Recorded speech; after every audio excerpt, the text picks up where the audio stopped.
I have owned the PS5 disc version for about 2 months now, and I've been really anxious to put out a video on my initial experience, but I had a number of projects that I had to shore up first.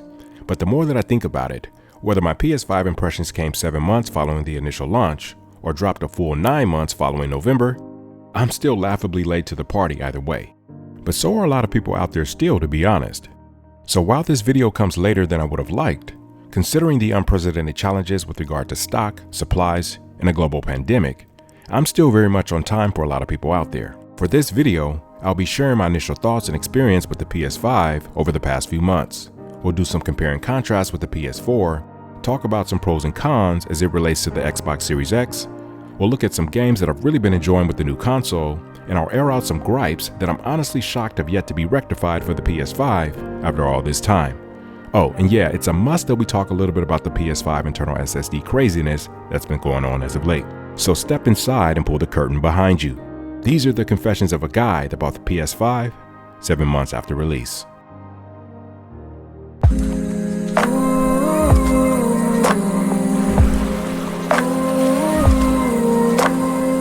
When I first unboxed the PS5, I was absolutely staggered by the sheer size of it. I had never seen the PS5 in person, only photos and videos, and a lot of people were saying that this latest console was a little chunky, especially the disc version. Well, those people were keeping it real. I thought the PS4 Pro was big with the 3-tier design, but it's got nothing on the PS5. In fact, the PS5 is the largest console ever made, weighing in at 9.9 pounds with a height of 15.4 inches, a width of 4.09 inches, and a depth of 10.2 inches. It's just a beast of a console. And when the time came to place the PS5 on top of my media console, I really didn't know which route to go, horizontal or vertical. For about a month, I kept it in the horizontal position, but I eventually opted for the vertical mount because it just felt sturdier and I think it looks a little bit better. But it's kind of funny how we seem to be backtracking from the push for tech products with smaller footprints. But over the past few months, I have to confess, I've become more and more fond of this bold, architectural-like design, despite the memes and all of the criticisms. Sure, Sony could have went with a much more subdued design that commands less attention when you walk into the room, as with the Xbox. But the more that I think about it, should you really be hiding your next-gen console in the first place? You should be proud of it, right? And so I've begun to appreciate it sitting front and center unapologetically. As you'd imagine, the PS5 is significantly more powerful and quieter than its predecessor, though on paper, the Series X GPU is slightly more powerful than with PS5. As it relates to the PS4 Pro, across the board, CPU, GPU, memory, the PS5 is superior in every other way with the exception of internal storage, but we're going to dive in deeper on that front in just a little bit. As for the new PS5 DualSense versus the PS4 DualShock controller, I didn't have to warm up to the DualSense at all. I instantly knew that I prefer the feel and the ergonomics of the PS5 Sense versus the Shock. And I'm really digging this minimalistic look and design. It feels more adult. Sony did away with the green, orange, pink, and blue icons and replaced them with clean, neutral logos. And I'm really digging how the PS button all but vanishes against a black backdrop at the lower portion of the controller. But it isn't just about looks and ergonomics. The DualSense controller has an array of exciting new features that I really think are one of its biggest selling points when it comes to gamers that may be on the fence about picking up the PS5 versus the Series X. The rumble technology has now been replaced with new tech called haptic feedback, which provides a wider array of simulated vibrations in the hand. And as developers begin to take more advantage of this new technology, we are going to become even more and more immersed into our games. Adaptive trigger is also a shiny new feature offered with the DualSense controller, which regulates the simulated resistance on the trigger buttons. This tech will mostly be used for firing weapons such as automatic rifles and bow and arrows.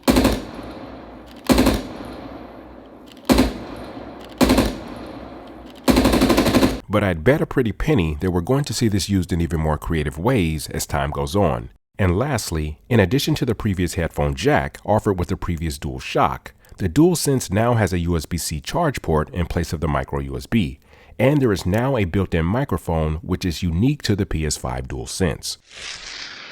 As compared to the PS4 Pro that has a 1TB HDD with 861GB of true storage, the PlayStation 5 comes equipped with 825GB of SSD internal storage, which equates to roughly 667GB of true console storage. This new custom solid-state drive within the PS5 significantly decreases load times and improves overall technical performance. And the PS5 GPU is nearly 2.5 times more powerful than with the PS4 Pro. And in case you're wondering, the Series X also comes equipped with an internal SSD as with the PS5, but it is slightly larger at 1 terabyte versus 825 gigabytes. By now, you've read about it, you've seen videos on it, but nothing properly prepares you for how fast the SSD technology makes the next-gen consoles until you have one in hand. And if ever there was any doubt that SSD is superior to HDD, with the exception of cost, this new era of next-gen consoles will put that notion to rest. In my experience, the PS5 is almost too fast for its own good, because games load so quickly that lately I'm finding it hard to stay focused on playing and completing a single game at a time. Just knowing that I could be playing one game and then be inside of another game in a matter of seconds just makes it too tempting not to jump around. Of course, this isn't really a bad thing. This is what we want for our next generation gaming experience. If a true quick resume ever comes to the PS5, because Quick Switcher isn't quite that, I'm telling you, forget about it. I'm playing 20,000 games at a time. But, and you know there's always a but, this improved tech comes at a real cost. Storage. Because SSDs are simply extraordinarily expensive to make, and you stir that up in a pot with a global pandemic, and you've got yourself the state of current things today. But even still, with all of the challenges that Sony has had to face, from semiconductor shortages and so on, I do feel that Sony could have handled their overall approach to customer storage expansion options a little better. For starters, it's a huge letdown that the PS5 does not support external storage expansion cards, as with the new Xbox Series consoles. And for those that aren't as familiar, the external expansion card solution that the Xbox Series X and the S come equipped with allows the user to actually play current-gen games directly from the expansion card itself. Whereas with USB external SSDs and HDD storage devices, games specifically designed for PlayStation 5, for Xbox Series X and S, are only able to be stored onto those external USB devices, meaning that you have to manually transfer games over to the original internal SSD in order to play them. Now, Sony decided to go all in on the internal SSD expansion option, which is nowhere near as seamless as the plug-and-play expansion card option with the new Xbox consoles, which I'm honestly a bit frustrated about, not only because of the fact that you can't simply plug a card into the back of the PS5 console, but because of how specific the specifications and dimensions are. And I'm also not so crazy about the fact that Sony has opened up this option for beta users to install the M.2 SSD from third-party manufacturers without supplying their own first-party option as well. Now, as far as third-party SSD manufacturers go, there are only a handful right now that have confirmed compatibility with the PS5. Most notably the Seagate Firecuda 530, Westgate Digital SN850, and the Gigabyte Aorus 7000. Personally, I'm holding off right now on coughing up the cash for the M.2, and there will be a lot of cash involved if you want anything beyond a 1 terabyte. Reason being, I'd rather wait until the full software rollout has been released to the masses. And when that does happen, I'm really hoping that Sony themselves is able to provide a clear and concrete list of tested and certified SSDs to support their official specification requirements that they've already provided. And I'm also hoping that they have the capacity to release their own M.2 SSD hardware in the near future so that gamers aren't 100% reliant on third-party manufacturers. For now, I think I'll be alright holding out because honestly, though the list is growing, there aren't very many notable PS5 games right now anyway. And remember, for your PS4 games, you can simply save those on an external SSD or HDD, and you can play them from there as well. At the end of the day, I understand that SSDs are a lot more expensive than HDDs, and if Sony increased the internal SSD capacity by a whole lot more, this would undoubtedly increase the cost of the unit itself. And the process of removing a PS5 plate and a screw to install the M.2 isn't difficult.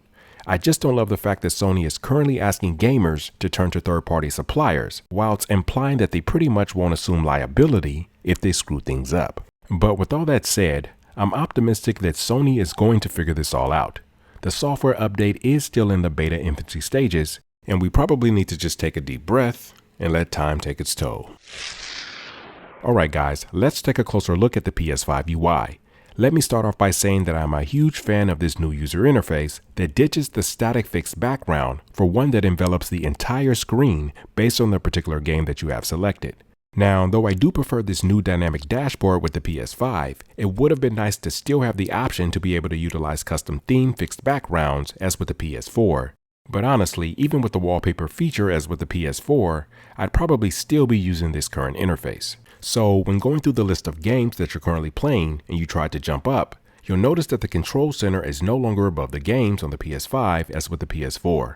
And that menu equivalent is now accessible on the bottom of the screen by tapping the PS button. I really like that the PS5 gives you the option to customize these control center icons, but it would be a really nice feature if I could also rearrange the order so that the power button isn't all the way down on the far right, because it now takes me a little longer to power off the PS5 as compared to the PS4, which would launch a quick menu when holding down the PS button, and the power button is right there for quick access. So I'm going to briefly run down my list of PS5 gripes, aka missing features, aka head scratchers as of the recording of this video, and I'm going to try to keep each of these topics fairly brief because each of these items could honestly be a separate video on its own. Number 1, no 1440p resolution support for monitor gamers. Number 2, no VRR support, which is a real head scratcher at this point, but I have read a few rumors that a VRR update is likely to hit the PS5 by December this year. Number 3, no backwards compatibility beyond PS4, which is a huge shame. This is honestly one of my biggest disappointments with the PS5. I couldn't play my PS3 games on PS4, and now I can't play my PS3 games on my PS5. This is a ginormous missed opportunity, and the reason that I'm still lugging around a 14-year-old console in 2021. Dead Space, Fear, Overkill, Alice Madness Returns, Dante's Inferno. I still want to play these games in 2021. Side note, I was really pumped when I heard about the remake of Dead Space.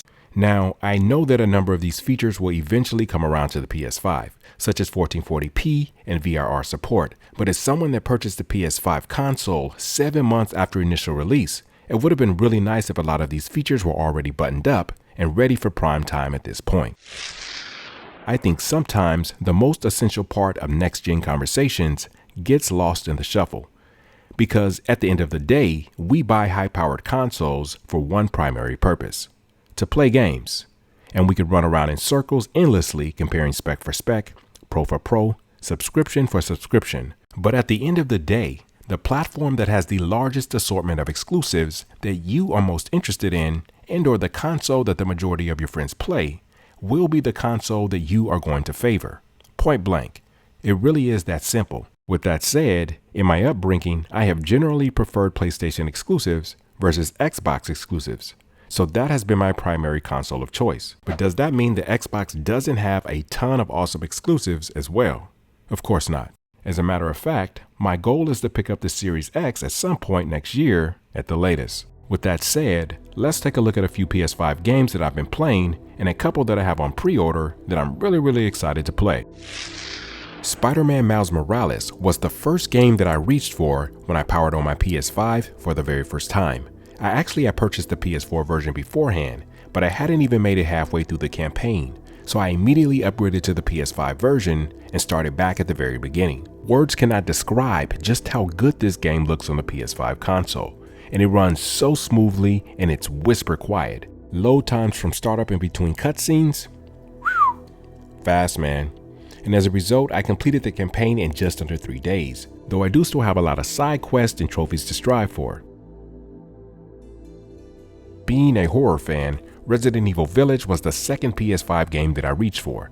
Now I'm not even 5% through this game yet, but I can already tell that the graphics look ridiculous, and I am so glad that I held out for the PS5 version. Now if you've already beat Resident Evil Village, don't be the one dropping spoilers down in the comments below.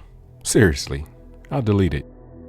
A Plague Tale: Innocence is a survival horror stealth game that was first released back in 2019 that I hadn't even heard of, but the PS5 remastered version popped up free to play on the PlayStation Store as a perk of my PlayStation Plus subscription, so I gave it a shot, and I am absolutely loving this game, so much so that I went ahead and purchased my own copy. Ghost of Tsushima Remastered for PS5 is a game that I just cannot wait to play. Believe it or not, I never played the original PS4 version, so everything is going to be all new, and from the reviews and recommendations from some of you guys, I know that this game is going to be awesome.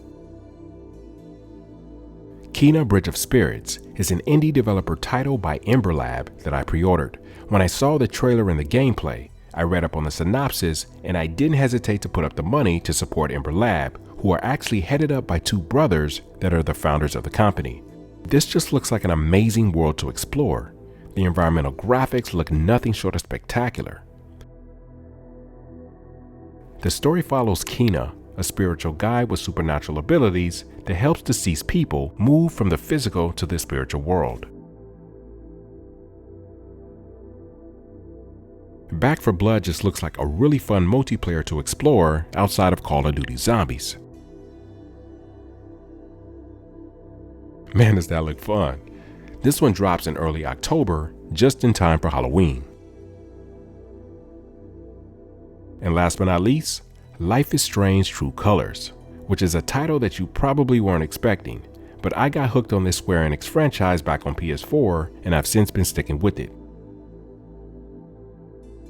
The Life is Strange franchise surrounds individuals with unsuspecting supernatural abilities, such as time travel to manifest alternate realities and telekinesis. Trust me, it's pretty dope.